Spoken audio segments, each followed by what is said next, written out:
Thank you very much, my good friend Marco, and to all our panelists, welcome. And to all of you watching us on Zoom as well as on Facebook Live, welcome to this session on scientists, journalists, and communication specialists. Do they even understand each other? All right, that's a good question to ask right now, and especially in the light of the extreme conditions that we have experienced under the pandemic. Science has become something that is vitally important, and people are memorizing scientific terms which would take normally many days to master and to commit to memory. So that's what the pandemic taught us. Science is vital, not only for our health and our life, but also for economic survival. All right. So I'm very happy that we are joined today by a panel as diverse as the musical ensemble that just played for us. All right. So wonderful music can be created using various instruments, various modalities, as long as we play to the same beat and follow the same musical score. All right. So I hope that this afternoon's discussion will also suscitate in all of us a greater interest and appreciation of the role of science and communicators as well as the media. All right. So our first speaker, I'd like to greet her, Namaste, joins us from Mumbai. And she is a professor in communication technology, and she's also the head of the University Department of Extension and Communication at SNDT Women's University in Mumbai. She has formal qualifications in commerce, development communication, distance education, women and gender development, among others. Her research interests are audience reception, research methodology, women's studies, gender development, sociology of technology, and Indian television. She has experience in print, television, internet, and alternative media. She has presented papers in various conferences in Singapore, in Spain, in Australia, Malaysia, and the Philippines. And she's also a member of various academic professional bodies. She's on the board of she's on the editorial board of 3 research journals published from India. She has a master's in development communication and a PhD in extension education, covering transnational television, intracultural diversity, and cultural imperialism. So many big sounding words, but let's hear it from the expert. Mira, the floor is yours. Yeah, thank you so much. I think you can hear me, right? Right. Yeah, and it's been indeed a pleasure because this is kind of my 21st AMIC. Like I came to AMIC for the first time in the year 2000, so it's kind of indeed a pleasure to come back to AMIC one more time. So I'm so very thankful to Ramon and for this being part of this last but not the least kind of a plenary, and it's kind of wonderful being around. As already been kind of introduced by Marco Polo, the agenda that we have been talking about is can scientists trust science journalists? I'm not too sure, to be very honest, if that is the case. Can communication specialists deconstruct the science concepts? I'm sure they can. That's the kind of their job in a way. Can scientists be good communicators? I'm sure pandemic has showed us that, because we saw so many researchers, doctors, scientists going online and kind of communicating. And what is the future of science and journalism communication as let's see. I think that's what I'm briefly talking about. Has already been raised, the COVID-19 that still looms all of us has kind of proved that science and day-to-day life is kind of inevitably connected, and the climate change. So these 2 C's have made our lives miserable right now. And that's how I kind of plan to talk about multiple voices and worlds, but the goal is the same, because ultimately a communication specialist, scientist, or journalist. All of them want to kind of improve the quality of life of people. So there has to be a kind of a dialogue, and has already been introduced by a moderator. So I'm going to kind of briefly talk about 10 minutes time, as I understand correctly. If I'm kind of going overboard, please stop me. The kind of older bracket and a context that has been into part of a science communication has been putting public somewhere, and the journalist as the kind of a connector between the researchers and the scientists. And that there was the kind of a enclosure that was there where public is being a kind of outside the realm of understanding of what science is. And what has happened is a digital media, and that has kind of, I think, inverted the entire pyramid, because what is happening now is that everybody becomes a scientist, everybody becomes journalist, everybody becomes a communicator. And there is a kind of a prosumer and all sorts of things that we talk about. I'm sure we are aware that social media has democratized the creation, distribution, and consumption of science information, as well as practices, because I'm sure we all are aware of the kind of things that people are putting up in terms of, if I'm talking about a context of India, then you have a kind of all sorts of superstitions also being propagated using social media. So there is, can we call that a misinformation is also a question, because that's a conviction of somebody who is kind of communicating that. There is a mass media which is still relevant for a large part of a population in this part of the country. There is a traditional media which was conventionally used to reach out to the population, and it is still being used by civil society organizations. Professor Mohan Datta was talking in the previous plenary about the kind of work that women farmers and agripreneurs are doing. And I'm also aware of a lot of organizations doing the similar kind of work. We have a social media, but the digital environment is creating a kind of another issue by itself, because internet provides information to anybody at any time, at any space.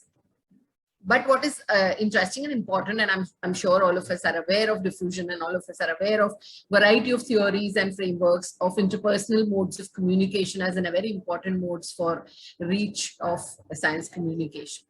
What I'm questioning fundamentally is, as a kind of a Asian communication researcher, is that when we talk about sciences, then there is a kind of a discomfort about anything cultural or anything indigenous, anything that is with the people in the society as a non-scientific.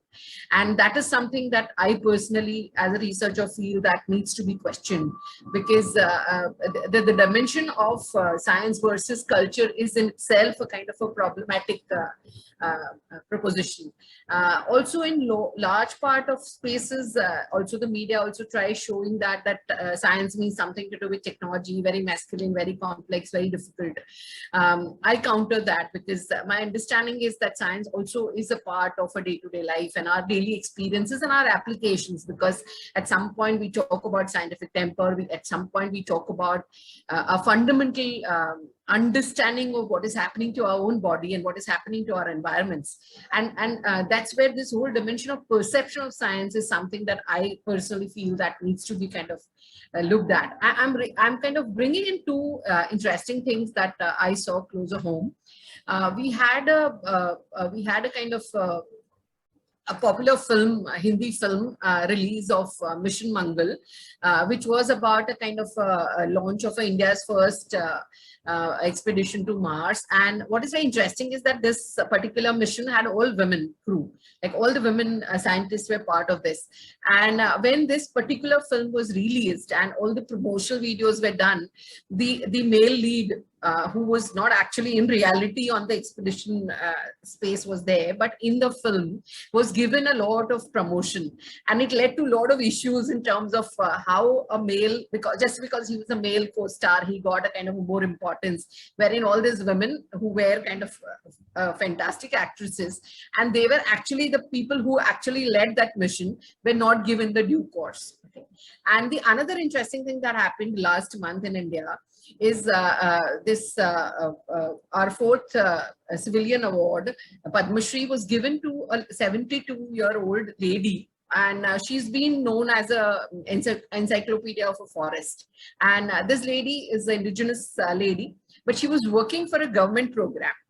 And the government kind of, she did a lot of work for like 40, 50 years of her life, and she knows the forest and she understands everything in terms of the environment. The context that I'm raising is that if we want a kind of a society to sail through, then we want journalists, scientists, researchers to kind of have this boat, and the public to kind of be directed by the media, because it is important for all of us to understand that the science is not something sacrosanct, and we as a society need to kind of have a integrated and collaborative processes. What are the critical challenges right now is of a speed, obviously, and attention. I think the plenary 3 has raised a lot of issues that are integrated to our plenary, that there is an attention economy, and there are challenges in terms of misinformation. There are issues in terms of authenticity and credibility. And obviously people want convenience. So when we talk about journalists also, they are people. And because they have a time as a challenge, they want to file the stories and they are not actually kind of verifying. And there was a very interesting presentation in a plenary 3 about how journalists had kind of, a professor from Hong Kong has a very interesting evidences about how during pandemic, a lot of journalists filed wrong stories, led to a kind of a misinformation. So that's a kind of another challenge also, apart from public, even the journalists have that issue to be kind of looked at. When we go to relationships between these two kind of broad stakeholders as a part of science communication, we are seeing that not much of a collaboration is happening. There's also a question of respect, because I think as a social researcher for about 30 years, I've seen that and I also worked as a journalist for some time, and I've realized that there is a kind of if I can use a word, clash of cultures, because as a journalist you want information fast and you don't have time to verify, and you have a kind of deadlines to follow. As a scientist, you want to have this complexity to be kind of revealed, and that you want it to be kind of covered completely. So there is a kind of two different worlds that we are talking about there. And obviously there are kind of issues in terms of, and pandemic has been a classic example where we have had a very good stories, and we also had a kind of challenges, obviously. Where do I see this going? I see the divides widening, because what I'm seeing in the context of my own country is that there are people who live digital, there are people who live hybrid, and there are people who are non-digital. So when we're dealing with these 3 different kind of societies, and that can be a scientist, that can be a journalist, that can be a communication specialist, because a civil society professional who is not been into a digital environment and has been working with people very, very closely can also be a person who at some point has to embrace the digital media. And then there have been a kind of essentiality of collaboration of all these stakeholders that we are talking about. There is obviously a leveraging of digital media that is essential. We all are aware of the challenges of fake news, misinformation, and all kind of things that are happening. There is a need for a mutual trust, respect, and partnerships, inevitably, because I think increasingly we have to realize that we'll all have to work together. And obviously there is a need for a literacy for information and media, which obviously UNESCO has done a lot of work there. But it's not a kind of once in a while. We'll need to do a sustained efforts by everybody, and it includes me, you, and a kind of a civil society, obviously. Why am I saying that is because when we talk about media, and when we talk about people, and when we talk about research and practice, when we put science into the center of the whole thing, there is a state. And obviously for clear reasons, we all are aware that there are kind of governments who don't want certain information to go, and certain information to go in a certain way, and all sorts of kind of dimensions. There is a culture, and that's where the divide of people with science that we are noticing, or scientists with the kind of people that we are noticing, because what is essential is to recognize that the people, scientists are also people. And they also have their kind of limitations and challenges. So obviously there is a context that needs to be recognized by where it is coming from, and technology as an inevitable pillar of this entire interaction. So that's kind of broadly on my end, and I'm kind of open to questions. We can always kind of take this further. So thank you so much, and I hope I kept my time. Thank you very much, Professor Meera. I thought that you covered a lot of ground in a few slides and a few minutes, but I think that's also a good starter for this conversation. Our next speaker is somebody who was in his profile photo holding a violin or a musical instrument, and he was so engrossed with the previous the entertainment number. So he's not only a musician, he is also a professor of media and communication sciences at Sweden's Jönköping University.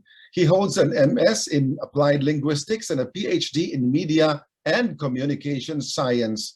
Previously, he held positions at Reuters news agency as bureau chief and the Associated Press as staff writer.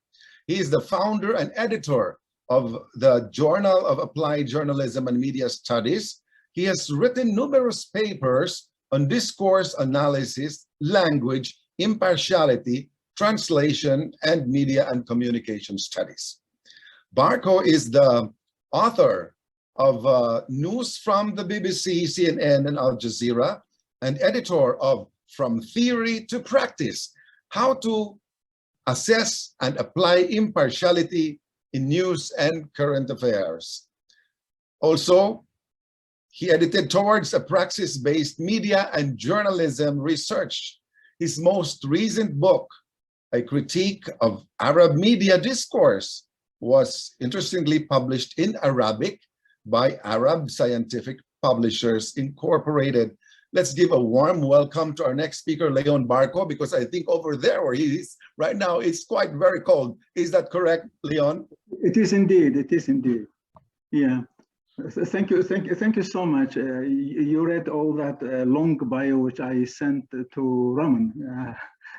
Thank you indeed. Right. The technicians are supposed to. Yes. I think. Yeah. Here it is.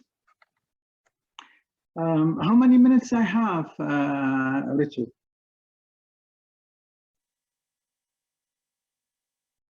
I think. Do you hear me? 10 to 15 minutes. Did you say 15 or 10? 10 to 15. 10 to 15. That's great. Thank you so much. I'm going to talk about a topic which is not that well known, maybe outside the realm of Islamic studies. I haven't written a lot about it, but it was a good opportunity when Ramon and colleagues editing a book asked me to write a chapter about sustainability and Middle East media. Then I jumped on this and found that there is a wealth of information, scientific information there.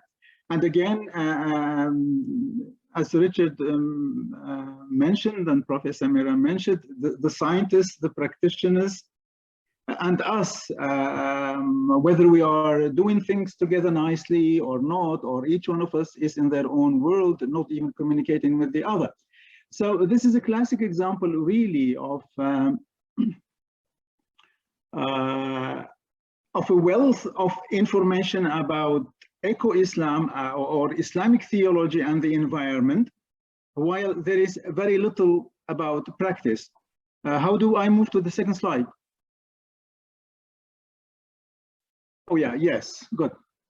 So there is much theory about eco-Islam and the role of Islam in religion and culture, but the literature is very scant on practice. So how do we relate eco-Islam to journalistic coverage? That is the thrust of this paper which I have written for this very interesting book, and I'm sure it will leave a mark once it is out.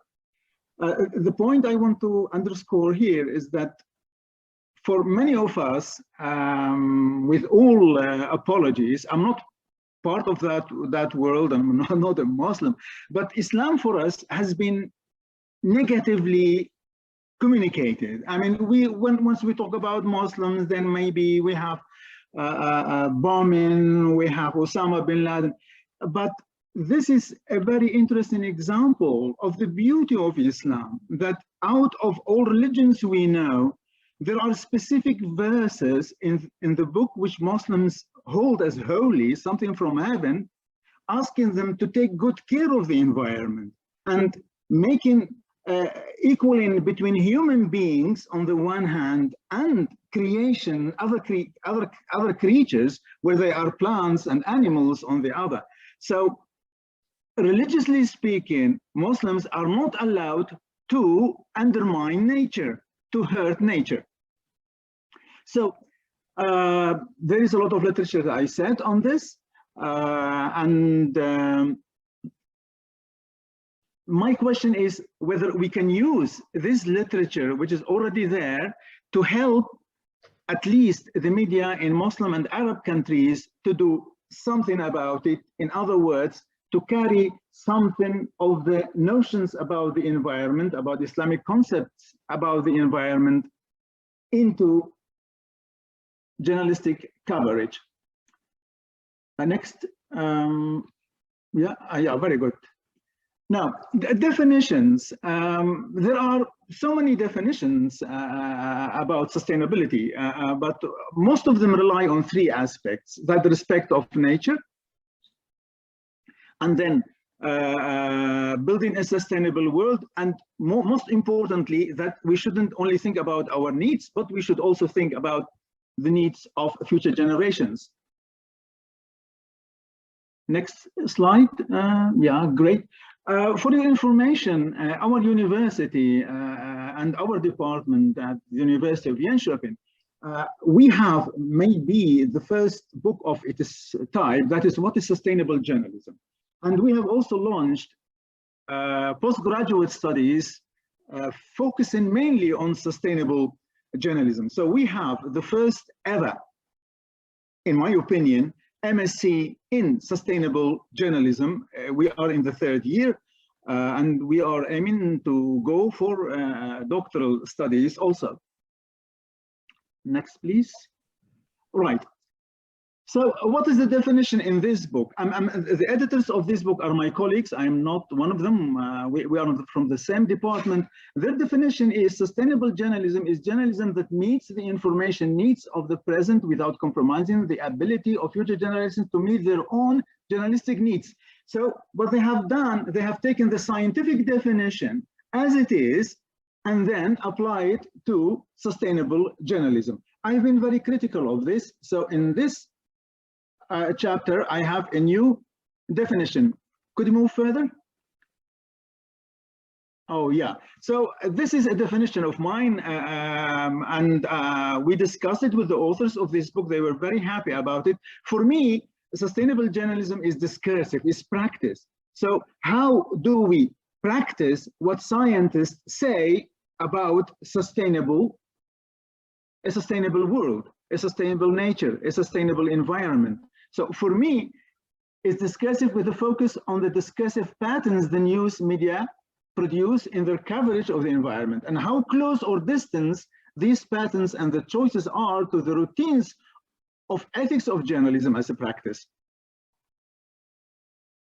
I have done some analysis of a few texts and haven't seen in both Western media or Arabic media that a lot of attention is paid to the discursive representation, to the, for example, how do we paraphrase and how do we code, or how do we try to add some background to a news article that would show that we are sustainable in terms of communicating the information and not sustainable in the way the scientists would like us to be.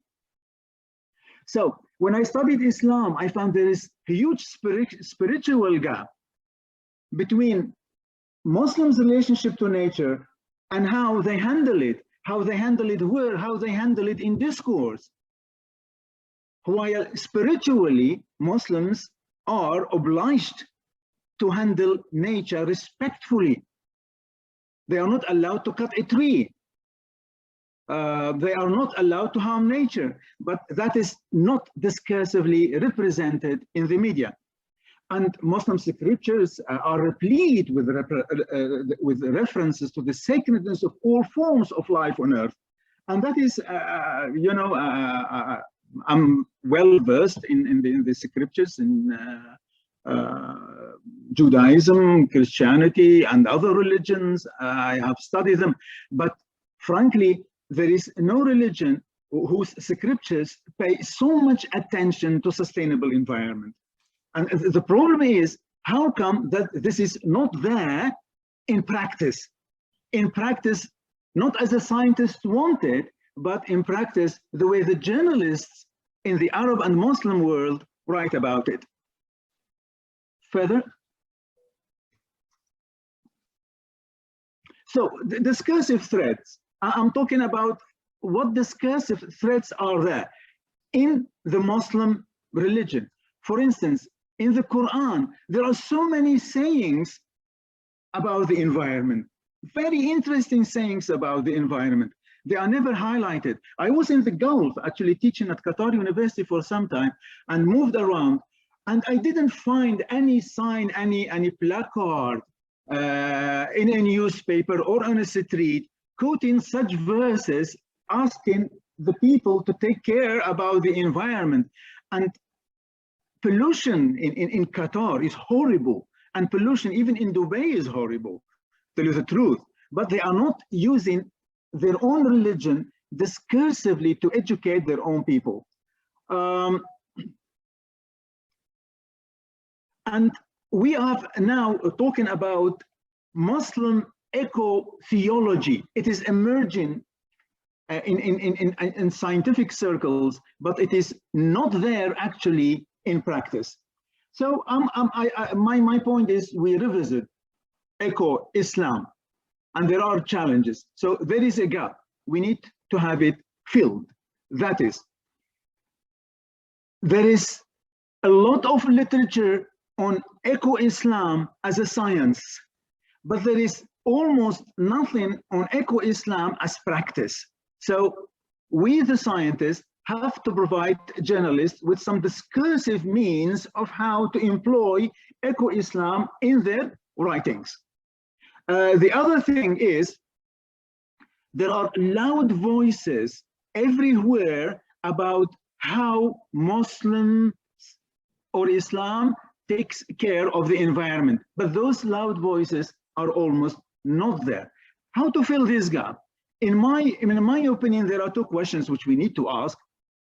How the need for an environmentally sustainable coverage can be negotiated in the Middle East mainstream media. First, we start with the Middle East, because although there is something which really surprises me. For many people, Islam is the Middle East, but that is not true. Actually, Islam in the Middle East is a minority. You have about 350 million people who are Muslim in the Middle East, while about 1.7 to 2 billion people around the world are Muslim. So how come we have associated Islam with the Middle East? The other important question for me is how relevant the voluminous literature on eco-Islam can be to journalism practice. I think I'm reaching the last slide. Yeah, the last one. So here is the framework, in my opinion. So we need to surmount 5 barriers according to Stockness. That is one: distance. I don't have time to explain this.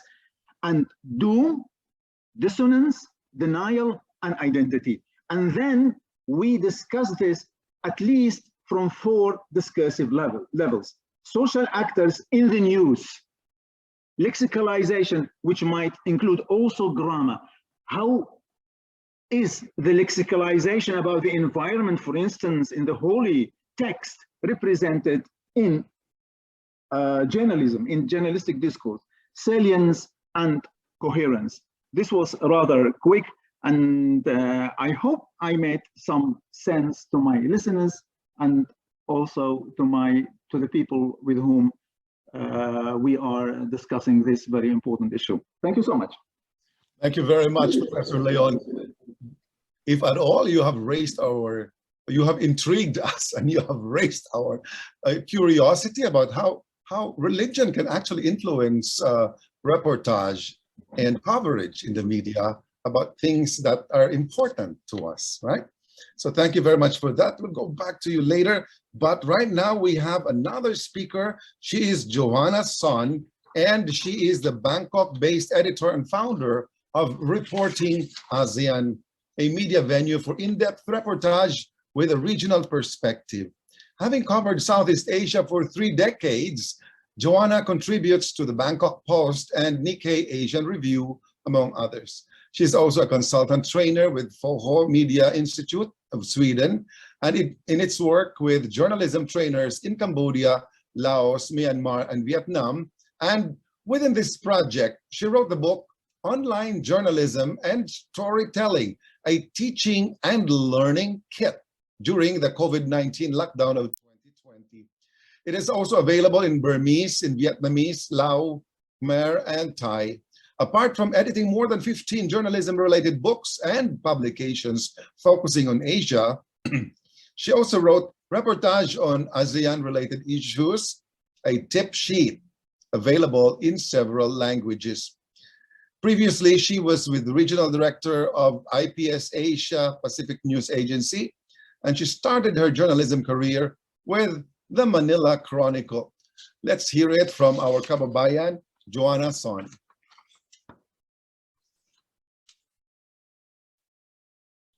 Yes, good afternoon again to everybody, and good morning to those in other parts of the countries, of the world. So yeah, so my title attempts to make an argument for the relationships among the 3 kinds of species, I like to call them, that share information spaces. So next slide. Yeah.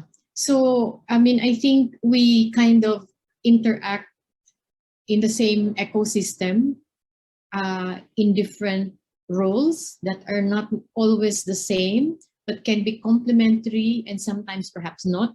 But I think that's also maybe part of what makes everything much more interesting. So on the left, like I try to think about what makes us, where we are similar and maybe where we are not always, we have our own quirks, maybe our own styles on the right side. So I think we address and have the public in our heads, whether it is the social good or I think Professor Desai mentioned quality of life, something larger than our professions. And then we are supposed to follow a method that defines the standards in that profession, and that usually should include rigor and discipline. And there are elements of the process that help, how do I say, improve that quality, especially for, let's say, public audiences. And then we all use information, including the statistics, as raw material, and then we shape them into different products for different audiences, if you will.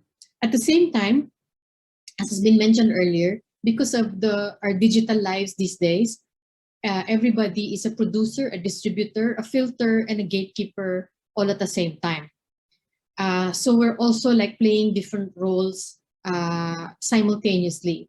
Then where we might be a bit different is, okay, journalists like put a premium on editorial independence as part of like the quality aspect of their work.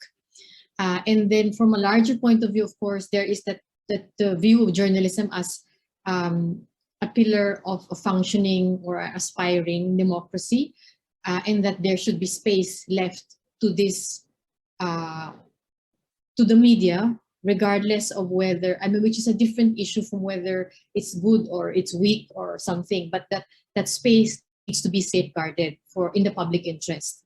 And then journalists interact with both other communicators and scientists as sources. So again, it's part of the filtering that they do. And then journalists and communicators probably work within a faster or a short-term time frame, usually. Not all the time, but I think we're very conscious of like what's near to us, what's happening next, intimacy and currency, proximity, as we say, and relevance to, I think, daily issues. I skipped the third point, but it's only because it was mentioned a bit earlier, like maybe there's a bit of tension sometimes, or a clash of cultures is the phrase that I heard. I put the quote, "It depends," because I remember in 2012, I think, we had a workshop on reporting on climate change in Bangkok. And I had the difficulty trying to convince a scientist who was Thai to speak at the workshop. Because I said that I think everybody talks about climate change. I want it concretized, right? And then to translate that into, you know, those two big terms into storylines, right? And that's a very far jump or a process. And he said, you know, no, I don't really want to. And I said, why? And then he said, you know, he said that he had a bad experience. He considered it a bad experience. And he said, you know, the thing is, when I speak to these journalists, they keep pressing me to say yes or no, yes or no. They don't want to, he said, they don't want to know anything else in between. So he said, I don't like, I feel like I'm being like pummeled into this space. And I need to explain that the scientific work is not like this. I said, yes, because I mean, you know, when we do interviews, sometimes the answer is, so is it this or is it that? And then the answer is, you know, it depends. And then the journalists, when they hear it depends, they go, huh. It's like a balloon being deflated, like saying, no story here. But I don't agree that that means there's no story here. I think the story lies in, so tell me what the it depends means, right? And how does it relate to the bigger picture? But anyway, so there is that tension, if you will. I think also that on average, I think journalists will have sources in politics, environment, NGOs, government, ministers. Scientists are probably lower in that list. I think I'm mostly describing how it is. Researchers may be a bit higher than but you can lump them together, no, in the sense that they do this kind of work. So journalists are looking for the conclusions usually, and as human beings, I guess we like certainty, and this is why COVID-19 is difficult, because it's living with uncertainty. And then there are also caveats, which sometimes for the evening news doesn't work, we think, or some think. And then there is also the human propensity, I think, especially if we think of ourselves as intellectual beings, Homo sapiens, like to use binary thinking. But I think binary thinking is a bit, we need to rethink that at this time. So those are kind of when I was thinking about like what brings us together and where we might be different. Next slide, please. At the same time, we cannot ignore, I think, our environment. And I think clearly the biggest change over the last 8-10 years is the digital spaces that we all live in. And I think COVID-19 and the discussions about sustainability these days bring together old problems with information and news, and maybe about science, in the sense that maybe a lot of scientific things were not so much existent in everyday spaces as they are now. But at the same time, you throw in the confusion, the noise, the ease of information, whatever the quality. And I think the polarization, which is not only in the politics, I think. I mean, these days, science and politics too get all messed together. But I think there is also this social platforms and digital spaces. I read the other day that these things require maturity to operate in, and maturity you cannot teach. This is what I read. Maturity you cannot teach in the classroom. Yeah. And anyway, interesting thing to think about. So I think that technology cannot no longer be separated from the content. So in journalism, I always like to tell people that if in the old days you could think about reporting 101, these days you cannot separate reporting 101 from how to deal with digital spaces and the how of your story, not just the what. And to paraphrase Marshall McLuhan a bit in a different way maybe, so it's like the medium shapes the message, definitely, I think, today. And you don't have full control over actually how that reaches your audience. So it brought me to thinking that scientists, journalists, and communicators, and advocates too, we share the same interest in trying to make sure that the quality of our public spaces remains sane and authentic, and where we can reduce the divisiveness and the extremism, I will say, of polarization. Next slide, please. Yeah, I wanted to just show a bit of the one on the left, a Southeast Asian trait. I think sometimes it's not, we don't fully appreciate it, and especially certainly globally, it's a bit different, that because a lot of media markets are newer in the sense and access to internet and all of that in Southeast Asia are maybe relatively newer than in other parts of the world. It also means that internet access has been quite like happened very, very fast in a short number of years. So we Southeast Asians as audiences tend to be much more dependent on social media to access news. That is a problem actually for journalism, I think, but this is the way it is. So, I mean, it's a very different digital habit, digital news habit as well, from say, even you compare it to Japan. So Japanese audiences don't really do this. So it's a very peculiar one to Southeast Asia. And if you look at the figures, how much time people spend online, that's a lot. That's almost 11 hours on average for a Filipino, almost over 9 hours for Malaysia, and then Indonesia. That's almost half a day.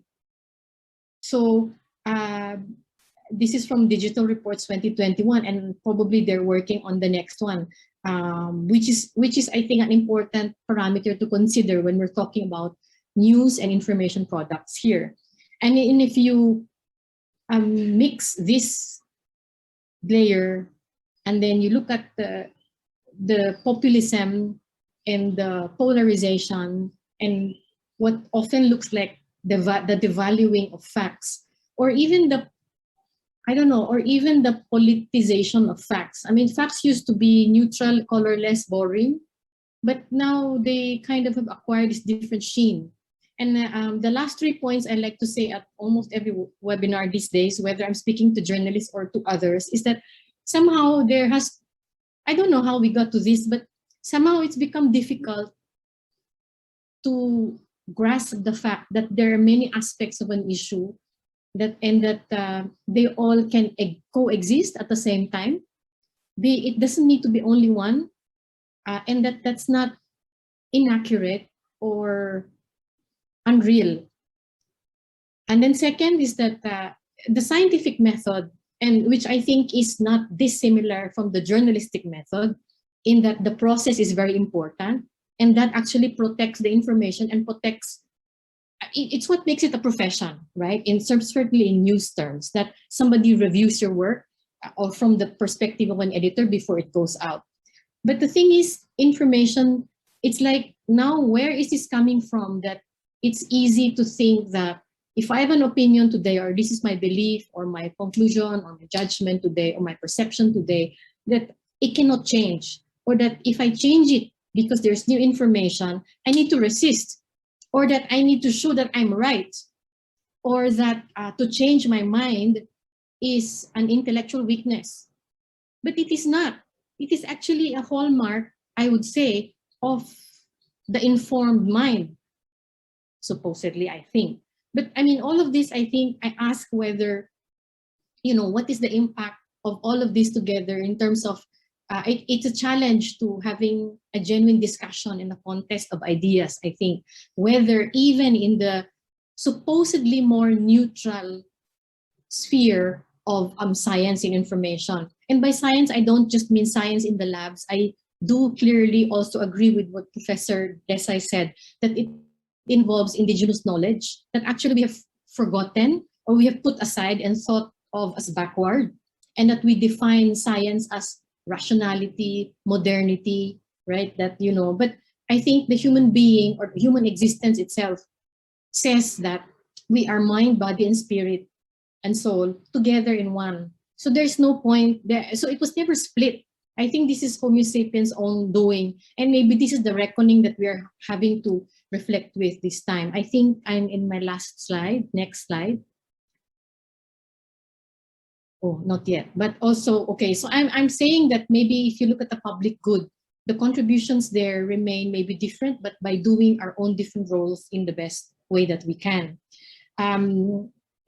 I don't need to read all the 4 things, but I think that if I step back to journalism a bit in these days, I think there's a need for better interest, because I think the one thing to learn comes from interest, in brushing up on our skills on daily terms around science, medicine, public health, because it's not a police story.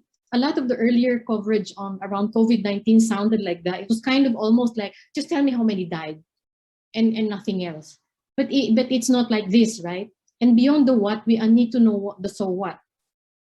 And then of course, COVID-19, because of the limits on mobility, you can't really go around like maybe verifying some things yourself or getting primary data like number of COVID cases, for example, even. So we need to ask better questions still of this information that's being given to us.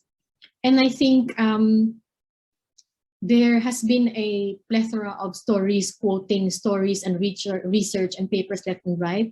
And I think there needs to be a better practice and skills in analyzing or reporting that, even in using that in your news. Like, how do you analyze research? What is a peer review? What does it mean if a study is not published, right, yet? And then this contestation between the facts, the truths, plural, and the truth, singular, right? And I think these are not for science journalists. I make the argument that we need to cross these news avenues. You don't need to be a science journalist. Actually, it's probably better that, in a way, if you're not necessarily a science journalist, to be able to cover different aspects of COVID-19 and sustainability. The last point is just that one benefit of COVID-19 is just that we can listen to global speakers from our homes. And I think there is so much opportunity, and I think I've learned a lot. I'm over webinared, but I think it has been very fruitful in that sense. Next slide, please. Okay, I wanted to show you a little preview on the left. We did a survey recently, on a small survey, but among journalists in Southeast Asia, about how they analyze or assess sustainability issues as news. So sustainability, it goes much wider than just the physical environment, than just climate change, than just food security, or just gender. It's really everything. I like to define it as a way of living that doesn't kill us in the process.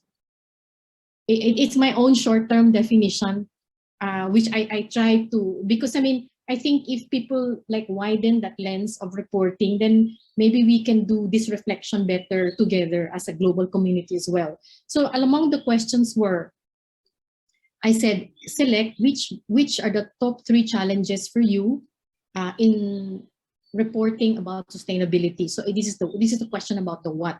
So they chose 3. The one that got the most answers was this one: identifying quality statistics and sources and using them effectively in your story. 63% of the responses. The second question was, how about in the form of telling that story? So 67% said they think that the challenge is breaking down that big word sustainability into a story angle that they can tell, capably, clearly, completely, and from different directions. So I think that says us a lot about the relationship to why we need to translate science into everyday language. So to close, I was thinking that if, as an editor, I think I'm looking for these kinds of journalists. So the ones who can cross the news beats. So you are not just health, you're not just labor, you're not just rights, you're not just education, but you connect all those dots together. Because after all, the pandemic is not just a health issue, right? And then to translate big concepts and words into daily language. And then I think third, to acquire enough stock knowledge and confidence and comfort with using science and systems and research to make your own independent interpretation and analysis. And I think to spot what you need to view with skepticism. Yeah, so thank you very much.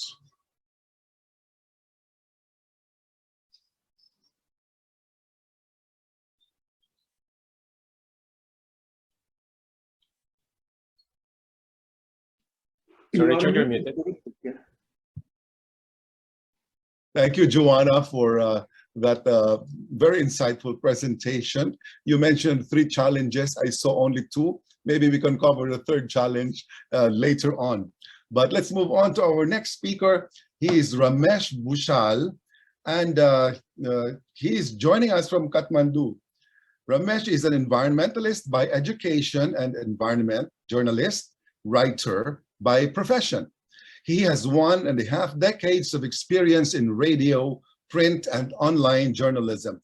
He has worked as principal environment correspondent for the Himalayan Times, an English daily, the largest selling English newspaper in the country. He was also a program producer and host for Uyalo Radio Network, the largest network of radio stations across the country, and was science correspondent for the BBC Nepali.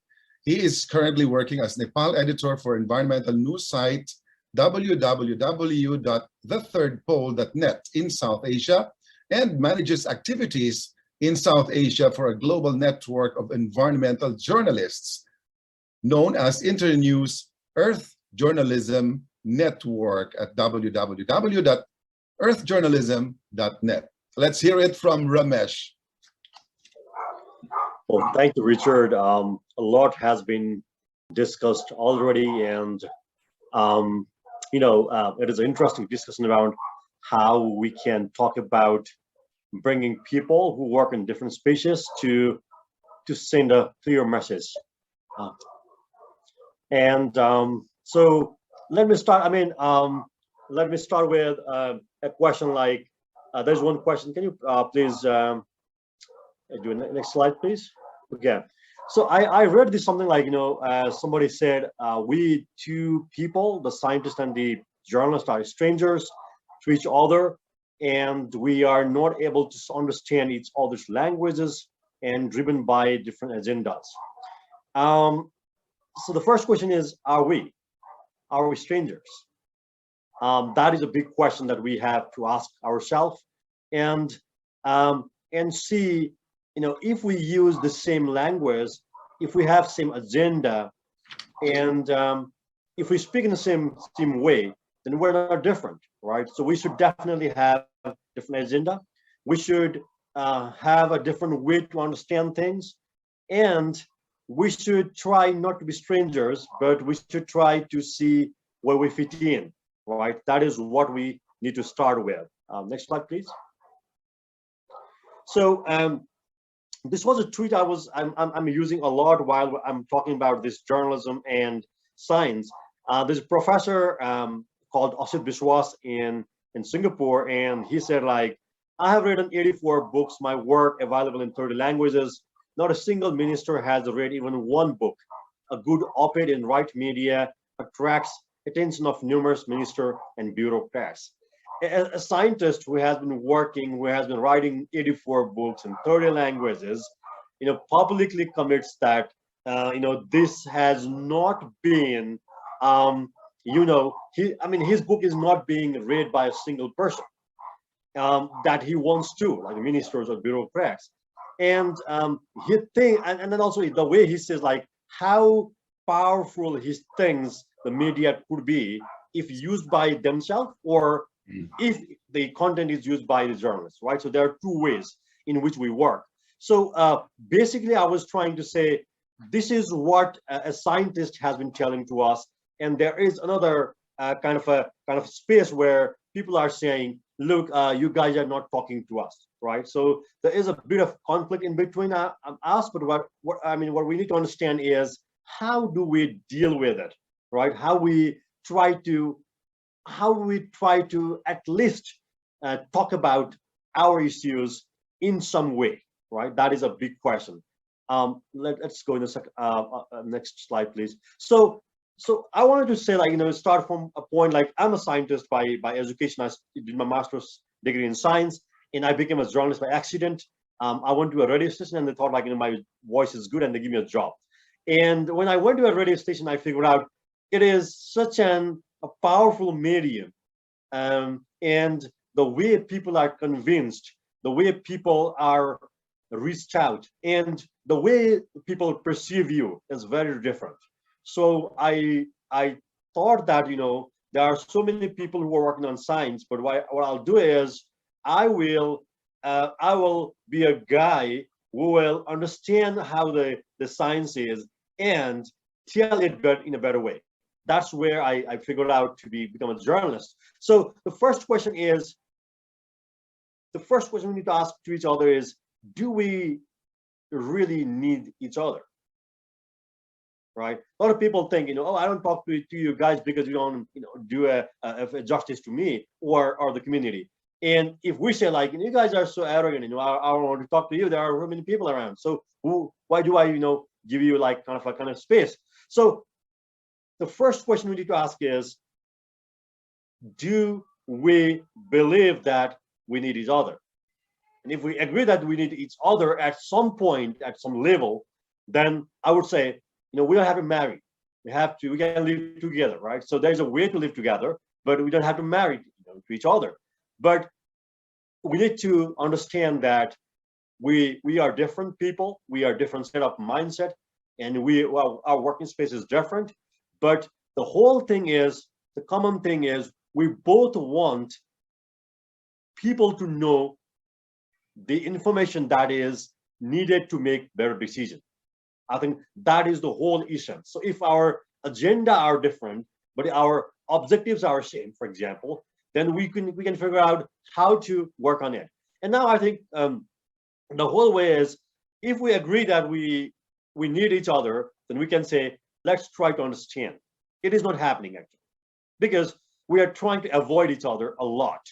And ignorance is not a strength. It won't work all the time. So I think that is where we need to really figure out a way out and see how it works. And also that we say like, we don't really do justice to each other, but the question is, what are the key differences that we have? Let's sort out. Right? I mean, if we start thinking about figuring out what are the key differences, then we'll figure out what are the way to work together. So we don't have to agree to each other. We are definitely not, but we can respectfully disagree, right? And that is where we can make a space around to work together. So we are not flexible. If we start avoiding and not reaching out to, it is some way we are not doing a dialogue. So I often do a lot. I mean, often people tell me, oh, I don't want to talk to journalists because they distort some information or kind of thing. But the way is, that is a challenge. That is a challenge. So we have to overcome this, that as in a way, with some tools that is available. And I think moreover, we all are selfish people. We just talk to each other when we need. But there are some ways to understand if we move from official kind of thing to casual, right? How do we make a casual relationships to understand the languages, for example, the needs, for example? So I think we are not going beyond the official news sharing or quoting or kind of thing. We're just being official but not being casual. So let's try to be a bit casual and frank. I think that will also be a helpful way to start up. Next slide, please. We understand that science is detailed. Yes, it is true. And journalism is a bit abstract. We need to abstract things. We extract things and use it in a way that people understand. So a lot of people in the scientific community, they work on details, and we work in more into an abstract. So we have to understand that while extracting this abstract information, we might fail to bring in the most important, and then bring in the less important things. But what we need to do is, if we think, or the community or the scientific community thinks that we are not extracting or bringing important information, that's where a journalist need a hand. And then we need to pull out information and work together to bring in the most important information to the public, or the bureaucracy, or the policymakers, right? Next slide, please.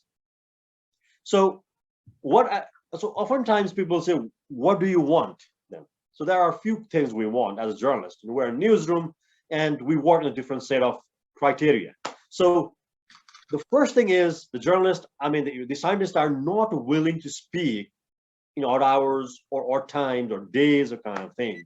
And journalism is always about odd hours, odd timing, and kind of thing. So it is definitely a way. And we want people to be a bit flexible and talk to each other, talk to us whenever we need. I don't say every time, but try to be flexible. And also, I mean, a person does like a PhD in 5 years on one topic, and we do reporting about this issue in 5 hours. So definitely we can't be an expert like the guy who has been working in science. So understand that we are not a scientist. So try to be, try to explain a bit and give some time to us. A lot of times, this scientific community matters, like they say, method is very important. Yes, it is very important because they want to get the result. But for us, we need results. So a lot of time you try to explain methodologies, but the important thing for the layman people, layman is the result. How do you understand that? And then one more important thing that we always want to talk about is how do we explain the uncertainty? That is where the climate change reporting comes in. So the scale of uncertainty that is within the research, right? So how do we explain the probabilities? And when somebody said, like, there is a chance that there won't be no ice on the Himalayas, and then the percentage is 40 to 99%. And we pick like, oh, there is 99% chance that there won't be snow in the mountains in the next 10 years, but there is 40 to 99 now. How do we try to tell that information that is within that result is very important. And I think that is where we can work together to figure out a kind of a language that works for both. Yeah, next slide, please. So I won't go more because we have talked a lot around how we can work on, but there are a few questions we need to talk to ourselves. One is communication is a responsibility of everybody. It is not journalists, a scientist or a professor or even anyone. So if you have information, it is very important. It is your responsibility also to communicate, right? So you should not take it as an additional burden to communicate, right? So I think that's where I would like to request our scientific community to, recognize that communication is also a responsibility that you should take it, happily, right? So don't take it as a burden, right? And also as a journalist, I always feel we don't have the capacity to even well manage ourselves and, build. I don't have a capacity to really ask the real questions that are needed because we are not equipped with all the details that is needed. So we need to figure out a way to understand how science works. And if we start, understanding how science works and tell a bit to the scientific community that, look, this is how we can, get information from you, I think we'll be in a better position. And I think we need to have two kind of way to work on. One is, very event-based, like quickly and quote-based. And there's all these online platforms and internet. We have the possibility with a very low cost to work to build a partnership which is long-term. And I think that is where we need to work on to bring in this information to a larger audience in a better way. So next slide, please. The last one. Sorry, yeah, let's go on. I've already told that. The next slide, please. Okay.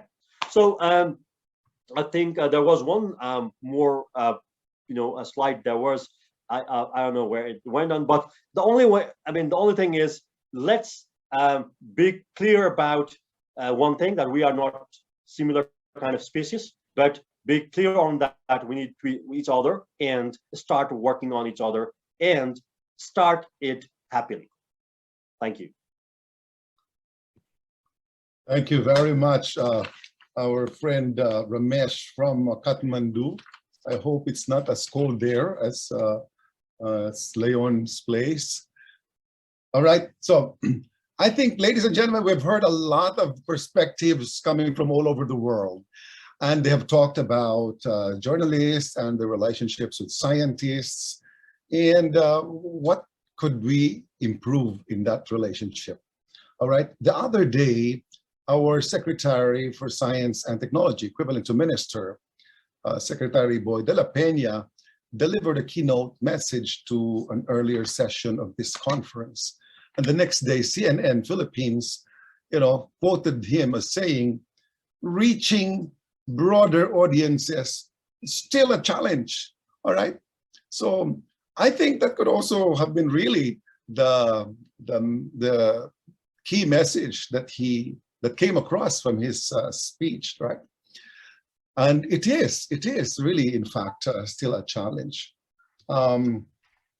Unfortunately, we don't have scientists in this panel, but I'd like to hear the viewpoint of our journalists and our communication experts.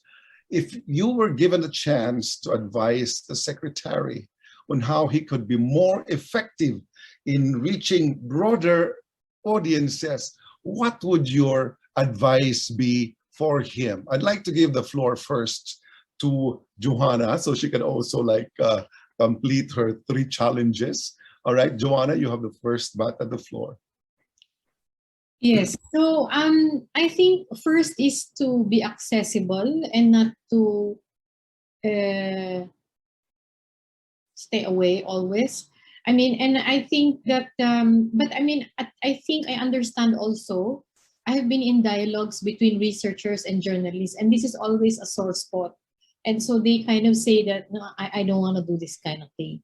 Because I think the concern there is that what the information that they give, because you can't really control what happens to it, right? But you cannot tell the journalist you have to write it in a certain way. I mean, it's just the rules of the trade, that this is your profession, this is my profession. And I think while we have been using generalities, we've been saying journalists, communicators, scientists, they are all individual people, right? And there are always different skills and different capacities and different levels of professionalism. So I think you also learn how to cultivate these relationships, and that there is a trust that you will do this professionally and not, for example, not make someone say something that she or he didn't say. And I think that's already quite a good relationship, a professional relationship in that sense. The other thing I wanted to say was that because now it's possible, maybe organizations or ministries, or for example, the Ministry of Science, if they identify people in their organizations or groups that have the talent for addressing the public, because that's not everybody's forte, right? And sometimes a spokesman cannot do it, because if you want the technical knowledge, right? As a journalist, I also think that I would like to interview, for example, the one who did the paper, not the communications officer of that organization, right? Because that's a bit, I mean, in quality sourcing, in, an opinion, the first one can give me probably more insight. And I think, for example, there are now even doctors who are very good at writing books, even, right?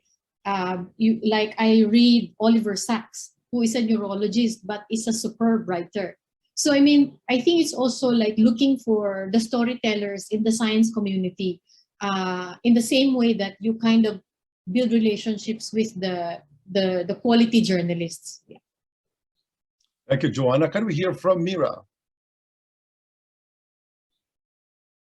What would you tell the Secretary? How can he be more effective in reaching broader audiences? Going by my argument, I would say that get the people into the studios. Because I come from participatory bottom-up kind of processes. So my understanding is that first of all, to kind of acknowledge that science exists in day-to-day life and kind of bring those practices and processes into the studio. And I think, as you rightly pointed out, if it went on CNN to reach wider audiences, then itself was a kind of contradiction to what he wanted. So, and then what the other thing that kind of strikes me, because I come from a communication space, and as rightly pointed out by Ramesh, since we have to exist together, the whole idea of acknowledging the other is something that I see a lot of time missing, because this whole idea of self as a kind of a self-containing zone, and not acknowledging that that would benefit. And I think COVID did enough for that, because a lot of scientists and researchers have been locked up, and then they had no option but to become communicators. And there were very interesting examples shared by Jini on panel 3 and all. So I think a lot of things are happening which in the past were not possible, especially with the digital, obviously. So, but there is a large part of people who need to be reached, and the means of reaching are very, very contextual. So I think we would need communication specialists to link journalists with scientists, and then I think create a triangle which kind of put all of them together. Thank you very much, Professor Mira. I would like to hear from Professor Leon, his thoughts and his advice to our good Secretary de la Peña. How can he be more effective? Well, I think there are two issues here. First, are we effective as scientists? I was a practitioner, and I talked to my previous colleagues. They say, you live in a world which we cannot understand, and we don't want to understand. Your language is so difficult. Your concepts are so complicated. We write a story of 300 words. You end up writing a paper of 10,000 words about one particular story. Who's going to read you? We don't read you. And I made a survey of the BBC. I didn't find a single BBC journalist who has read a single scholarly article written by communication or journalism scholars. So I think we need to change. We need to make ourselves more relevant. Second, we have been only criticizing. I mean, we've been criticizing the media all the way through. Agenda setting, frames, so many things, power, ideology, disinformation, etc., etc. But we have never, ever went to those guys telling them, here is an alternative. This is the idea. If you don't want to frame, then it is possible linguistically to write it in this way. And they love it, really, if we go and tell them. But the point is, we are in our ivory towers, and if we remain there, we will be not so relevant. I tell you the truth, Richard, I mean, other scientists, for example, there are doctors, there are physicists, there are chemists who sometimes end up writing books for the general public, and they are very popular. We have very popular scientists, but I don't think, to my knowledge, correct me if I am wrong, we have a popular communication scholar, a popular journalism scholar as such, you know, who could go to the BBC and people would love them and say, yeah, tell us what else you have. That is what I wanted to say. Yeah. Thank you very much, Professor Leon.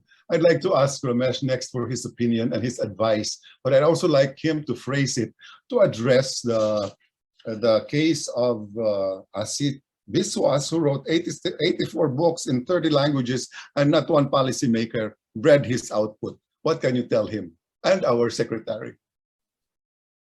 No, I think that's a big, what you call realization, right? In some way, saying, look, I think, I worked whole life such important things, and the whole thing was to change the world. I mean, a lot of people think, we do a lot of things because you'll be able to, make them understand. So I think, and also the way is two-way. If the scientific community really doesn't trust journalists, then they should try to become a journalist. I mean, I say writers, for example, or give more opinion pieces, or write by themselves, or blog. So I mean, if you don't trust, these people, it's fine. Okay, you don't trust, it's okay. But you can't just put your information in your locker and stay happy, right? So the way is, the way you start writing, then you will figure out what the audience want, right?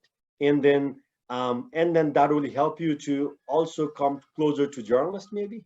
So so I would say, so more engagement at your own way into the mass media, and help to understand what do you call a kind of what do you call some way engage yourself in communication, right?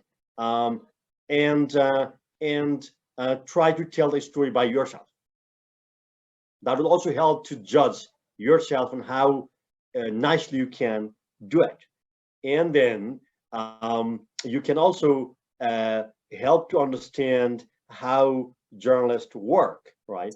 I think that is my kind of a two pennies, advice for the people who want to come into communication, at least, the scientific community. Thank you, Ramesh. Really, there must be a motivation, an overpowering motivation for Dr. Biswas to write so many books in the format that he writes them, right? But if you change his objective, if he wants to reach out to the masses, he should tweak his processes a little, right? To address his audiences, and we all know that as communicators. So I think that is that can be a disconnect, but it is never without a remedy. The remedy is still available for Dr. Biswas. If he is senior and elderly, he still has a few years to write a few more popular articles, right? In platforms that are probably totally new to him, but never impossible to master. All right, so thank you very much for your thoughts about scientists. Now let's focus on the journalists, okay? The journalists who call up scientists at 4 o'clock in the morning because they want to beat the morning news and things like that. Scientists who prefer their own language over the language of the scientist. Right? So things like that, there can be a disconnect there too. So I'd like to call on our panelists again to give us specific advice to reporters and people who are in media, who create the news that the public will consume.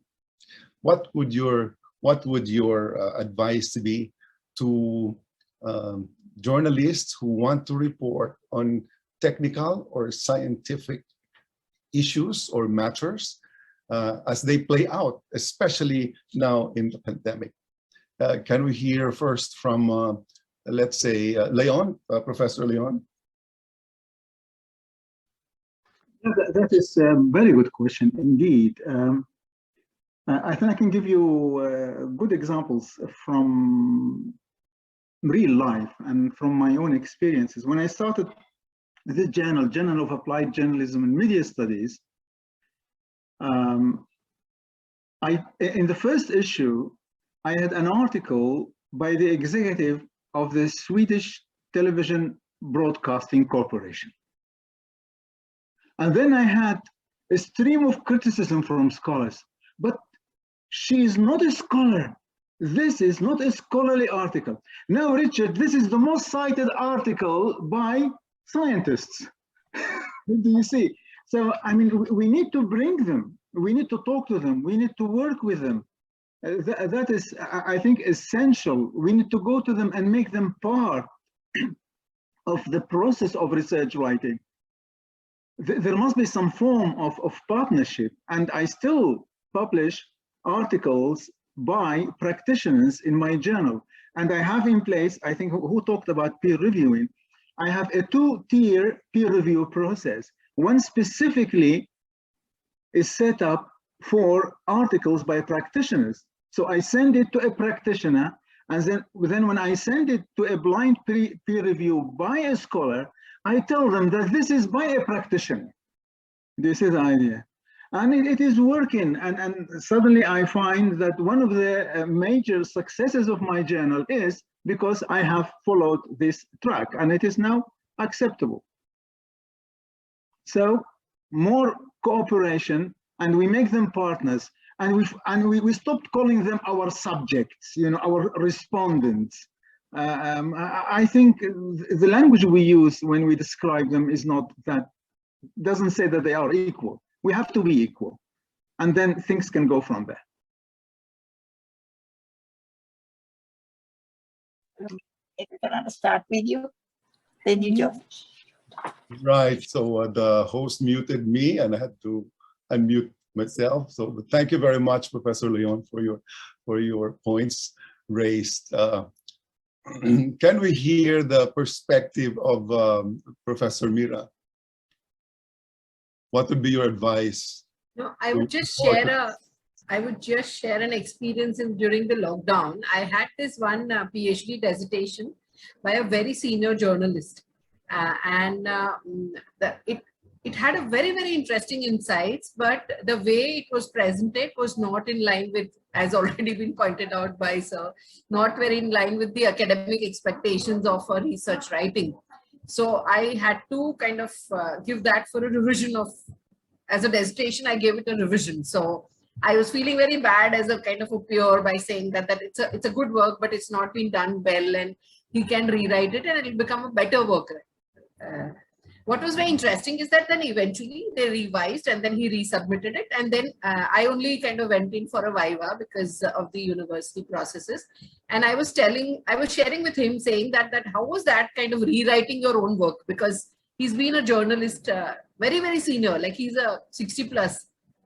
And he was doing a PhD because he just had this idea of getting a PhD degree kind of a thing. So he had a very interesting line to tell me. He said, Meera, I worked as a journalist, so I need a sub-editor to correct my text. So in a way, as a researcher, I am not like, I completely understand what you were kind of doing. You were doing your job, and actually the work went to a next level. So that is very interesting, because a lot of times, journalists are not a very self-reflecting people compared to, I think, scientists. I may be making an opinion, but what I think is that because of the peer review processes and because of the lot of criticism, as Burco was saying, we all are used to like abuses. And then I think that makes us different as scientists, wherein journalists have a kind of a certain degree of expectation about their own work. So I found this, because the guide as well as the student both were journalists. And for me, I was finding it very, very disappointing that they had such a beautiful data, but they could not analyze it, or they could not present it in a kind of a better way in terms of the academic insights. And the work has kind of, now he is a PhD. But it was a very interesting experience for me to kind of undergo that process. I personally feel as a media teacher that we only train journalists. So if we kind of bring this, because I strongly believe that science is not something that is out there. Like it's a part of a day-to-day life. And when we were talking about Islam, I personally feel that all the Asian religions have a kind of inbuilt, inherent processes which are scientific. I don't see them as a separate from kind of life.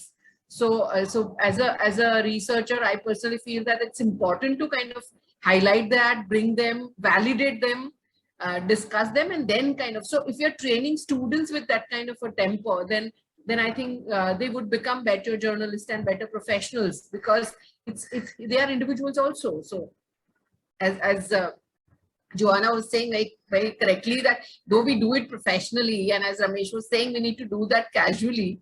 The idea is to kind of reflect, because I think what is important as a communication professionals is to reflect on our own kind of processes, and then that can kind of improve the communication. So that's my take to all the journalists and journalism students, because if they start reflecting on the feedback loop or effectiveness of their own process of communication, I think we would have a superior and a better relationship. Thank you. Thank you, Mira. Yeah, doesn't matter how old you are, if you're willing to learn, or learn and relearn, then you are up for greater success, especially in this internet-enabled world. Let's hear it this time from Ramesh.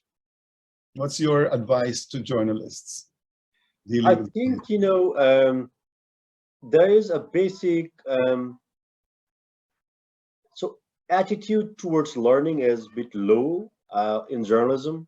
I don't know, I mean, it is all over the world, but if I have to say in South Asia or Southeast Asia, we try to overestimate ourselves a bit because we think that, millions of people read us or hear us, so self-proclaimed overestimation of the power and the capacity within ourselves is killing us a lot.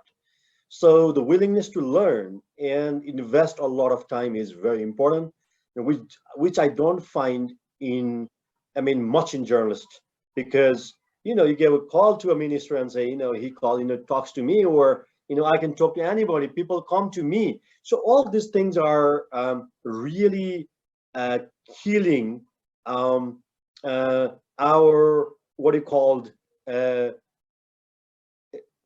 ability, with the capacity. So we have to enhance our capacity to understand that science is a complex thing. And why people are not talking to us, or they are hesitant or ignoring us, is because they don't believe us to some extent and say that you guys are not capable to understand. And we should take it seriously. It is a blame to us. So if we start saying, look, yes, I'm not capable, and I will start learning. So whole this essence of learning is different, right? So I think we need to build this capacity to realize that we need to invest more time and resources to build our own capacity to understand science and then tell that information to others. So I think that realization should increase. I don't say all, I don't want to blame, but in general, we don't have the level of that one to really realize that we are less equipped or less knowledgeable. So I think we should start from there. Thank you, Ramesh, for that view. Let's hear it this time from Joanna.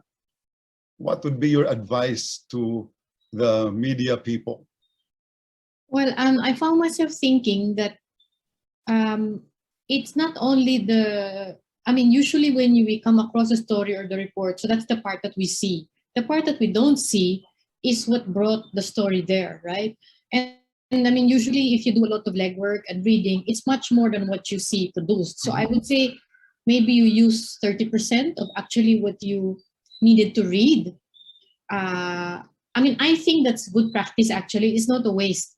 In no way is that a waste, because all of that gets filed in your brain, right? And I think it gives you the confidence to look for other stories, to realize that there's so much more to learn.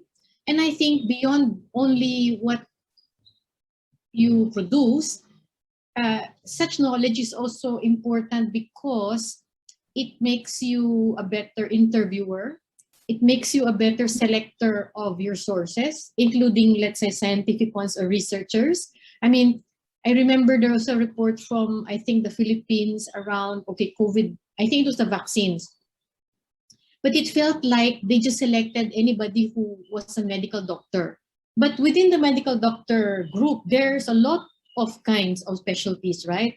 And also a public health person is coming from a different place, or not necessarily the same place, as a clinician who sees patients.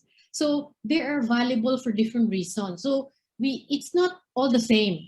But so the new learning, in the same way that Ramesh also mentioned, gives you so much more skills and I think comfort level so that you can jump into a story. Because I think just if you had 5 hours to do a story, if you only copied what other people wrote or looked at the wire agencies, I think you don't have that same confidence. Say, I'm going to say this, I can say this. Or if somebody asks me, why do you say this? You should be able to answer, right? Apart from showing maybe where you got your sources if it's secondary. So I think the demands of the profession now require that intellectual rigor and that respect for detail and accuracy. Also because of the times that we live in, and I think constant curiosity. And if I were to say to somebody, I would say that to read a lot, and not only about your own country, because a lot of, COVID-19 is international. You get a lot of insights from other countries, even if it's far away. And I think I do agree that sometimes there's that tendency to, because of the wanting to hurry or thinking that you need to meet the deadline, or I can do it this way, I don't need to take the long cut if there's a shorter way. But I think he used the word lazy, and I think, yes, that there are such. I think that's where I think journalists can invest in themselves, because they also add to their own value, right, as storytellers. So I think definitely to read and to not look at all the webinars you attend, even if they don't lead to stories, they are not useless. They are part of the learning process. I think, to end with something that Ramesh said, if we realize we need to learn something or to learn more about something, to write intelligently and offer something new about it, that is not a weakness. And your strength as a journalist is to go jump into that with no fear, but with curiosity, I think. Yeah. Thank you very much. That was very pointed and well accepted. You know, we don't I need. just had a point. Yes, Professor Mira. Because journalists are the people who know who their audiences are. So what is kind of essential also is that it's the journalist who he or she knows whom are they writing it for. So ultimately they are the people who would connect compared to anybody else. But the pressure on South Asian journalists are immense. Because what Ramesh is saying, what I also realize in the Indian context also is that the job security, the kind of deliverable conditions and all those things are deteriorating. So that is impacting the kind of output that we are seeing, because at the end of it, individuals will have to keep their homes running. So that is something that one needs to be kind of looked at. So that corporatization, capitalism, and transnational media is also taking over the kind of actual, genuine science reporting, I personally feel. Thank you, Professor Mira. Now, there's a third group in our conversation which we should also talk about, and this is the group of the communication specialists. I'm thinking this group would include people who are like, in our case, you know, we are the communications arm of the Department of Science and Technology, people who are in private practice as publicists or public relations professionals, people in the advertising world who sort of like manipulate, massage messages so that they can be acceptable to intended audiences. They are also part of this ecosystem of communicating science. They have some role to play. And I'd like to relate this to a comment from one of our participants here, Jeff Ragrahio, who says he is curious how the ongoing disinformation pandemic is affecting science reporting in the region. Okay, so having that in mind, you know, pandemic and infodemic on the other hand, all right, and the role of communication specialists, those who are not really journalists and not really scientists, but they have an important role to play just the same. Now, what can you say about their role? And especially, what can you say about their role in correcting this information? Can we start from Professor Leon? Yeah, thank you. Thank you again for the splendid way of moderating this session, Richard. Thank you. I think if I'm correct, I don't know whether I am correct, but now it is the age, the golden age of communication specialists. Journalists, I mean, we have been criticizing them for a long period of time, saying all those things about the way they work, about truth, about objectivity, which is there, but it is rather rituals than reality, all those things. And then suddenly, particularly the mainstream media, traditional media, is not in a good shape. They have a lot of problems, tell you the truth. Advertising revenues have been slashed. Newspapers shut down, most of them go online, resources are not so good. So what communication specialists write, it is becoming, in a way, part of journalism. There is not much effort put into the editing process like before. When I was with Reuters, for example, we will never, ever use anything by a communication specialist unless it was vetted properly. I don't know what's happening right now, but what comes from a communication specialist today is part of journalism as such in general. So the role is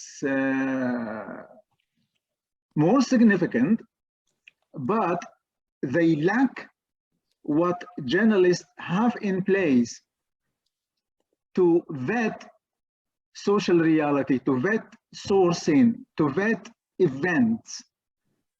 Do you see? That is what I think is happening. I have dealt with many communication specialists, particularly working with the United Nations.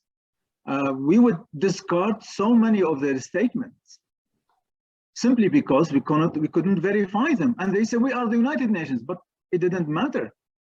But today, these statements, if they don't appear in a newspaper, they are everywhere on Facebook, Instagram, etc., and people believe them. They are United Nations. You see? Yeah. Thank you. Thank you. Can we hear from Joanna?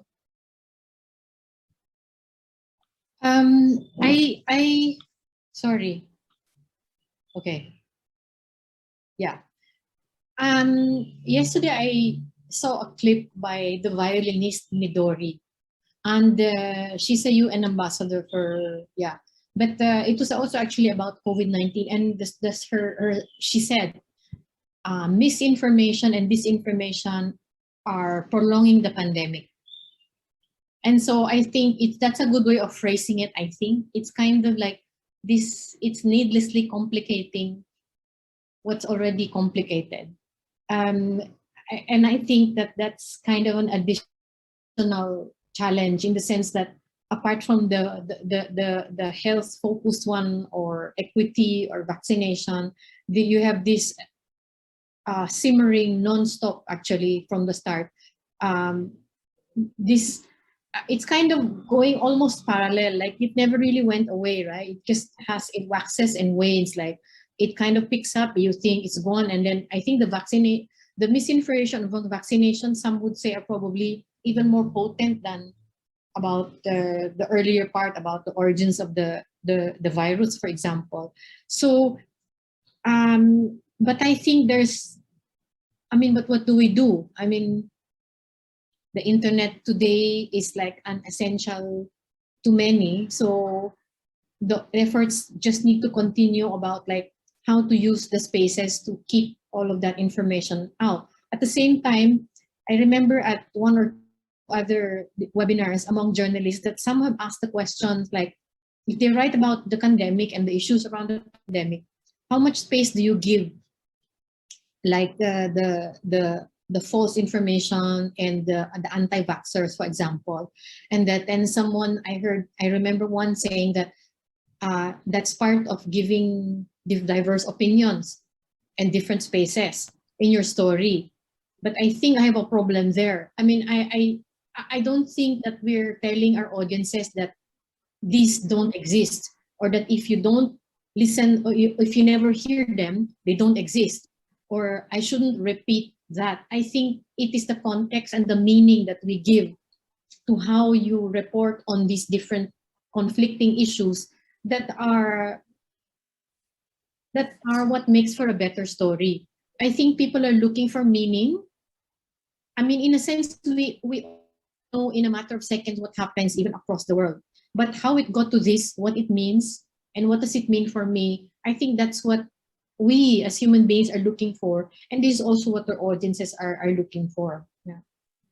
Thank you. Thank you, Joanna. Did we call on Ramesh? So we are talking about this question from Jeff, right? Right, and also about what you can say about communication specialists and the role. Oh, no, I don't have much to talk about how that can help, but I think the whole thing is the communication specialists, are supposed to be a kind of a, they need to bridge the gap between the scientist and journalist, because this is a kind of a middle way where people say, I'm not a scientist, I'm not a journalist, but I know how to do a communication, I know how to do a packaging, and then give it to different people, for example, right? So that's where this whole role of these communications people come in, and I think we need to move a bit faster and more tactfully on this, so that the gap is lower. Regarding the science communication, I think we need to also, as Jonah said, how much space we give to the people, for example, anti-vaccine, for example. Same as with the climate change. People say, oh, there's no climate change. And there was a study done by the BBC, I think in 2011, when a viewer says that, BBC is giving equal space to climate people and those who deny climate change. And do we need to do that? And there was a commission formed, and they did an investigation on it, and they said, like, if 97% of the whole world, or the 97% of the scientists across the globe, agree that the Earth is warming, and we don't need to give space to 3% of people, they call it space to people, just to make our news balance. So balanced diet is not a kind of a cake on both hands, right? So it is something else. So in the name of balancing our news, we don't have to really judge in between 95 and 5 or 98 and 2. And they said, from onwards, if you want to do a story on climate change, you don't really have to bring the information from the climate deniers to make your news balanced, right? So I think we can be a judgmental on that, and then try to remove that kind of very detailed, balancing approach within ourselves, because we can be, in some way biased towards something scientifically proven, or science has something strong to tell that this is happening, right? So I think that is the way I think we can deal with that kind of information. Thank you very much, Ramesh. Our last word of the day will come from Mira. My understanding is that there is an institutionalization happening. There is a corporatization and a capitalist interest taking over the kind of transnational interest. So communication specialists are also becoming like scientists who would not be able to be touched by anybody. And the social reality is somewhere else, actually. I think pandemic gave us a lot of, if I can say, pharmaceutical flyers in the name of news. So I think it's a little scary to me as an educator, because we'll have to kind of figure it out. How do we able to distinguish between editorials, research text, and personal experiences? Because we are kind of, I think media is also conveniently mixing up this text. So my understanding, and then obviously the state is another issue by itself, because a lot of governments across the world is kind of buying over media spaces to do what they want to do. So we are into a kind of pretty complex reality at this point. But I usually say that I am hopelessly hopeful person. So I feel that the wisdom will prevail. And we'll have a kind of, people will be able to kind of make sense and judgment about what is going on and who is playing and how the kind of text is being manipulated. So let's hope that that we'll have a kind of understanding of each other, and a kind of a better media content will always kind of do better than a kind of a corporate media text. I'm just kind of hoping. Thank you, Mira. Thank you very much. Really, there are so many players. It's really a hodgepodge of things out there. The reality is, with the internet, the entire communication ecosystem changed, all right? So each one is now empowered to communicate, whatever his view is on whatever platform. And they get read, they get consumed, especially if they use platforms that are easier to access and use by the public, right? So I think many things have changed because of technology, but there are certain essentials. There are certain radically basic things that we need to bear in mind when we communicate. And I like the fact, for example, I lived in Hyderabad for 3 years. I worked with Ikwisat, so I really appreciate how the Indians greet each other. They put their hands together and they say, Namaste, all right? It's the holy in me reaching out or embracing the holy in you. I think if we have this template, when we deal with anybody, then we are on to more meaningful conversations, more productive collaborations, all right? Where there is trust and respect for each other. We all have been trained to do certain things. We are skilled up to a certain level, but we are never perfect. We are always works in progress. And because of that, we have to give each other some leeway to commit mistakes, to learn, unlearn, and relearn. I think it has been a great conversation with all of you. And so let me thank all of you, our panelists. I'm losing my voice. And to all our participants here, there are 22 in the Zoom room, but I'm sure many others somewhere else, that really this has been a great exchange of ideas, very fruitful. And you can pick out what you want to bring with you from this conversation, all right? And I hope it will lead you to greater good and to become a better communicator, because whether you are communicating science or not, it is important that your message gets across as truthfully and as authentically to the intended audiences. So thank you very much on behalf of AMIC.